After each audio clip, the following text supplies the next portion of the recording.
आपण 2026 मध्ये राहतोय, जिथे एवढे फिटनेस इन्फ्लुएन्सर आहेत जे ओरडून ओरडून बेंबीच्या देठापासून आपल्याला सगळं फिटनेसचं महत्त्व, काय खावं काय नाही, ह्या सगळ्या गोष्टी सांगतात. कन्फ्युजन करतात आपली, ती गोष्ट वेगळी आहे. पण कालचा एक इन्सिडन्स मी तुम्हाला सांगते.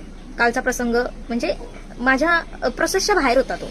एक साधारण 25 वर्षाची मुलगी, मी काल एका बर्थडे पार्टीला गेली होती. तर त्यांचा वाढदिवस वगैरे झाला छान, आणि मग ते आपल्याला सगळं सर्व करतात. तर मी आपलं माझं जे काही मी जे खाऊ शकते ते घेतलं आणि मी खायला बसले होते. तर त्या ज्या 2 मुली होत्या, ज्या गेस्ट होत्या, त्या समोर बसलेल्या माझ्या. आणि ती म्हणते, यु नो, मला ना ते गावाला गेल्यावर ते विहिरीचं जे पाणी असतं ना, ते किती अनहायजेनिक असतं, ते मला नाहीच चालत. म्हणजे मी गावी जरी गेले तरी पाण्याची बाटली, बिस्लरी आपण जी वापरतो ती घेऊन जाते मी. आणि ती म्हणते, हा का, पण मग कसं काय तू एवढं कॅरी कसं करतेस? तर ती म्हणते, हा, मला 1 लिटरची बॉटल 2 दिवस होते. आणि हे वाक्य ऐकल्यानंतर ॲज अ थेरपिस्ट माझे कान थोडेसे असे उभे राहिले की नक्की काय बोलतायत या.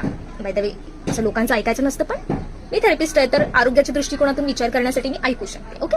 आणि ती म्हणायला लागली, हो, मला ठीक, म्हणजे पुरतं तेवढं पाणी. पण तू कसं काय, म्हणजे ती समोरची विचारते की कसं काय, म्हणजे ती बोलते, हा, म्हणजे एक बाटल्या मला कोल्ड्रिंकच्या इनफ होतात आणि एक बिस्लरीची बॉटल. आता ह्याचं पुढचं कन्व्हर्सेशन ऐकण्याची ताकद माझ्यात नव्हती. की म्हणजे दिदी, ताई, राणी, बाळ, मी तुला कसं समजावू? तू 1 लिटर पाण्याची बाटली तुला 2 दिवस पुरते, आणि तू 4 बाटल्या, मे बी त्या छोट्या असू शकतात, पण एका दिवसाला तू 4 बाटल्या पितेस कोल्ड्रिंकच्या, वॉट एव्हर. तिने त्या फेमस ब्रँडचं नाव पण घेतलं.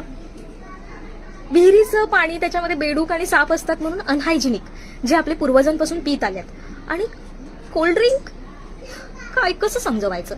म्हणजे अजून काय करावं लागेल की लोकांच्या डोक्यामध्ये शिरेल की पाणी आपलं जीवन आहे, आणि आपण हे जे तहान भागवण्याच्या नावाखाली जे हे कोल्ड्रिंक्स आणि अन्य पेय पितोय ना, ज्याच्यामध्ये सो कॉल्ड विटामिन्स आणि सो कॉल्ड चांगल्या गोष्टी आहेत अशा दाखवल्या जातात, त्या पिऊ नयेत.